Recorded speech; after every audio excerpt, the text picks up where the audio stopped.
Hi everyone, back to the More YouTube channel. It's Chris back with a match preview for Newcastle's upcoming game this weekend down at the Etihad Stadium against Manchester City. 3 p.m. kickoff. It's been a big week for Newcastle United, but certainly for Manchester City. They got beat by Real Madrid midweek from Kylian Mbappe and Jude Bellingham, but now they've got to deal with Alexander Isak and Sandro Tonali. So it never gets easier for you boys in blue. But this is the first time I'm quite confident actually about this fixture. I've very much been head and hands about this fixture over the last few years, but there's something about City this season that just isn't as intimidating as it used to be. I'm going to get stuck right into this in a minute, talk about how I think the lads are going to line up and how I think the game is going to go. If that's the kind of thing you guys like, smash subscribe, help get us to the next milestone, which is 10K. We're so close.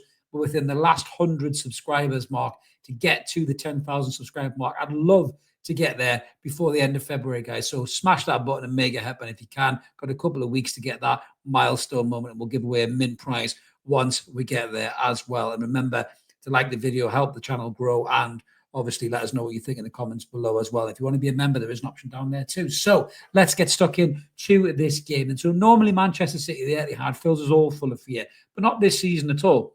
Not for me. This is a game where you're talking about 5th versus 6th, both at equal points, 41 points. So both teams are way off the pace of the league leaders, Liverpool, on 57 points, regardless of them kind of chucking the Merseyside derby just the other day there and drawing 2s each with Everton. I can't really see Liverpool chucking away the title there. Only Arsenal probably are the nearest ones to catch them. And I hope to God that doesn't happen because I don't want bedwetter Arteta winning the Premier League. So hopefully Liverpool will win it as long as we beat them in the Carabao Cup final. That's all I'm asked about. But this is a massive game for both clubs. A chance to push back into the top 4, get ahead of Chelsea, close the gap on Nottingham Forest in 3rd place as well. And it's a great place for Newcastle United to be. We've got some injury concerns, but City certainly have got a little bit of form concerns. I think there's big chinks in their armour this time around, and there hasn't been over previous seasons. But also the fixture will be dominated by the battle of the hot shots. It's Alexander Isak, 17 Premier League goals versus Erling Haaland on 19 Premier League goals. And that's what it'll all be about. There is no doubt about it whatsoever. So the most important question, how are we going to line up? This is the lineup that we've gone for as Newcastle United. This might not be already how it goes for. I've gone for what I'm going to go for. So Martin Dubravka in goal. I think Kieran Trippier will come back in at right back. I know Team Liverpool started against Birmingham in the Cup, which we won 3-2, didn't lose 3-2. Yes, it was Birmingham, not Real Madrid, I know, but still, it is what it is. I think the defence is going to be very interesting. So Fabian Schär, I think, will be fit to play. Who's going to play alongside him is the big question. So there's injury doubts to both Dan Burn and Sven Botman. But I think because Sven Botman's been rested, I think Botman's going to come back into the back 4 alongside Fabian Schär. First time in a long time them two would have played together as probably on most people's eyes our best centre-back pairing. And Lewis Hall at left back as always. In the midfield, another interesting decision to make. Now, Eddie might do something totally different. He might go for the 3 and the wing backs that were playing against Arsenal with just Sandro and Bruno in midfield. He might do that, but I don't think he will. I think he'll go for the 4-3-3. And this is the big decision that he has to make. Who does he bring in to the midfield? Now, the Birmingham game was interesting. I said it was open auditions for Joe Linton's position, and it was. You had Joe Willock, Louis Miley, and Sean Longstaff all playing in that game. Now, Joe Willock scored 2 goals, was involved in everything, looked very, very good. Louis Miley, I thought, quietly just got about his business, did the job, did not mean to intend to injure that Birmingham player before any Birmingham fans get back in the comments. I've already had that nonsense, no chance.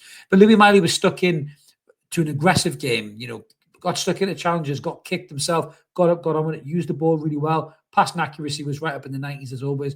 And I really think Louis is pushing for a chance to start games. Now, in the past, you would have said, you wouldn't play an 18-year-old boy away at the Etihad, but Louis Miley's played big games before, away at Paris Saint-Germain. He's played against City as well, Manchester United, Chelsea.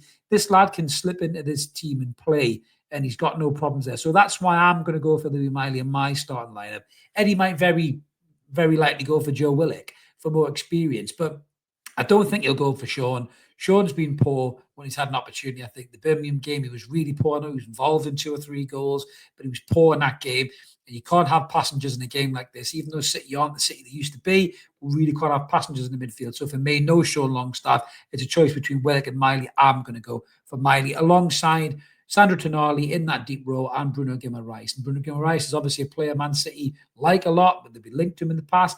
And Bruno will want to put on a show for this particular game. Not necessarily because he's trying to force a move to Manchester City. He wants to show he's better than the players that Manchester City have. And then their midfield, isn't particularly great. There's weaknesses there. I'm going to get into that in a minute when I talk about City. But that's the midfield three that I would go for. And I think that's a strong midfield three. I think, we probably won't have a lot of the possession. City will have a majority of the possession. But when we do have the ball, we need to use it well. We need to transition and use the pace on the break.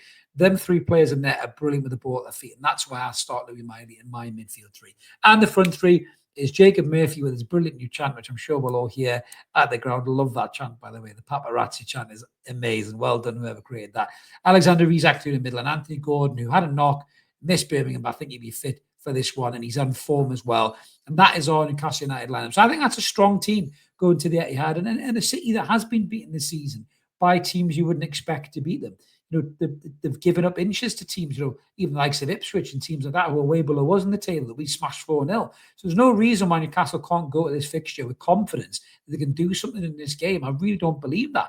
Even though we've got some injuries to some key players like Joe Linton, maybe Dan Burn as well, to put in that category.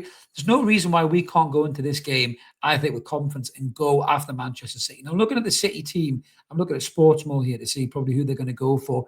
In terms of their injury concerns, I think Akanji, who started against Real Madrid, was at right-back position. I think he picked up a knock midweek, so it's going to be either Rico Lewis or Martin Nunez, I think, is going to play in that game as well. Now, obviously, Guardiola's got some decisions to make as well. Does he put Joe and John Stones in midfield like he did previously to try and add a little bit of solidity in there? We don't know. But this is the team that Sportsmall have gone for. So Ortega in goal, Nunez at right back. And if he is at right back, he's not a great right back. He's kind of filling in there. And I think that Gordon can have him on toast. I really, really do.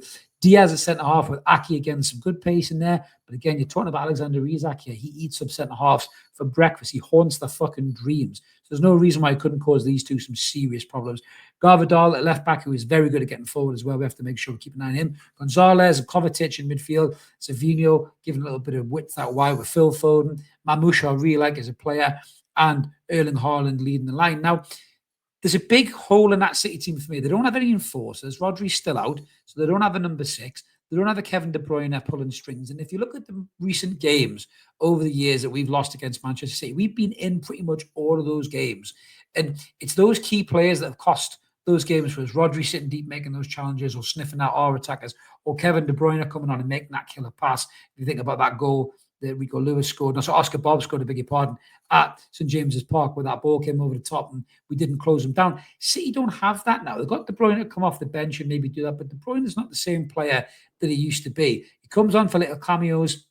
He's got the quality there, but he hasn't got the longevity of play. He burns out really, really quickly because he is getting old. And this is probably City's biggest problem. They haven't had a contingency plan for Kevin De Bruyne in those midfield positions. I was watching Celtic versus Bayern Munich the other day, and Musiala, that kind of a player, would be an outstanding player for Manchester City to sign to replace De Bruyne. They do need to replace him massively. If they want to go back and push for titles and not lose as many games as they lost this season, they have to replace big players like Kevin De Bruyne. There's no doubt about it. So this is probably a really good time to play Manchester City. There's probably never been a better time over the last 5, 6, 7 years plus to play Manchester City than there is right now. But we're still playing a Pep Guardiola team, and it's still got some real quality in there.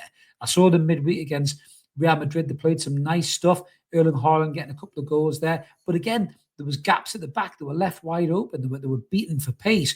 The goalkeepers, they overplay. Ederson fucking around midweek. Ortega's maybe a bit more calmer than Ederson, I think, in between the sticks, which is probably why he'll get the nod to play. But this City team can definitely be got at, and this Newcastle United team can get at Manchester City. We've got that front three, Jacob Murphy, playing with unbelievable confidence right now. Pace, quality. He's making the right decisions. He's getting assists. He's scoring goals. Anthony Gordon, who's back onto a game as well. Pace, quality, skill, assists, goals, especially against the top 6, as you want to call them. He's got a great record against them. And through the middle with Alexander Isak, the bigger the game, the bigger the performance from Isak. And I honestly do think he'll do another big performance in this game. He'll want to show everybody how good he is. He's better than Erling Haaland. Those two will be testing each other right throughout the whole game. Who's the better centre forward? Definitely will be doing that.